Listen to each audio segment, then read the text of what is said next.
Thank you, ladies and gentlemen. I have no intention of removing any more articles from my clothing. I'm sure you all love the ties they've been indicating back there. And basically, like any sort of good, sort of creative debate speech, I only have two major points I'd like to make today. I know this is a deviation from the accepted norms and conventions whereby we have 3 points. Or if we're from some sort of East Coast apple style, we have 8 points, 2 ancillary points, 3 sub-points now, some examples to go along with it. But I'm just going to stick with 6. When it comes to the things that we've learned this year, I think there's only 2 major learnings that the people of this world can actually point to. And the first is that man is mortal, and the second is that there's really too many ways that one can anger the Muslim world. I'm going to explain that later. I'm not going to violate the equity policy either. The first major point I'd like to make is about the idea that man is in fact mortal. And this is something we've been proved time and time again throughout the year. We found that James Brown at the end found himself in a case where he just didn't feel so good anymore. We found the death of Gerald Ford stimulating America to new depths of apathy and indifference. And we found Saddam Hussein finally finding himself at the end of his rope. And then in the event that shocked Americans and people of good conscience all over the globe, we found out why O.J. Simpson made an awful debate partner.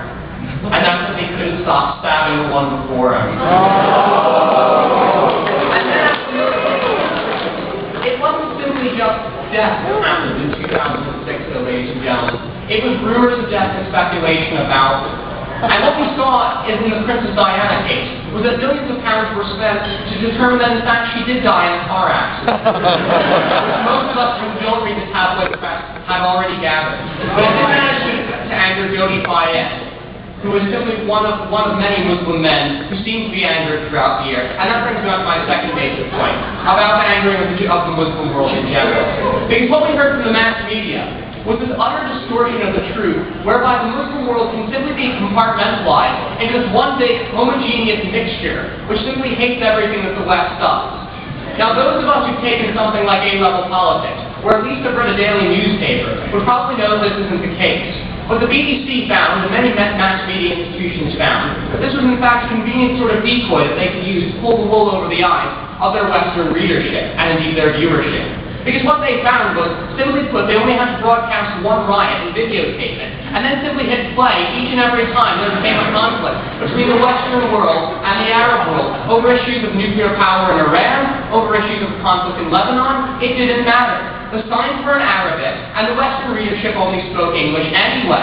So it was very easy to portray the Muslim world as simply people who had nothing better to do than jump around in the streets constantly all day without ceasing. It wasn't the case, but it was simply a fiction that they found was worth doing. And then there were 2 things that did arouse anger all across Muslims, all across the world. And those were in fact the Danish cartoons, was the first one, and the second was the visit of the Pope. Now the Danish cartoons were a particularly poignant event, because it meant that Muslim nations all over the world decided they would have to stop importing beer and bacon from their European counterparts. Algeria retaliated by deciding they wouldn't export any further sand. But what we saw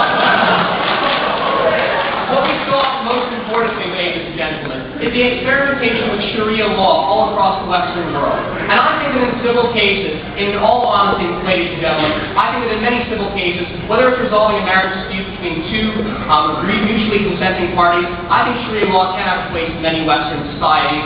But the thing that I simply don't accept, and the big learning that I've had here, is why Sharia law has been imposed in British Columbia to the extent where we have to be a completely dry campus. And I find out for it. Thank you very much, ladies.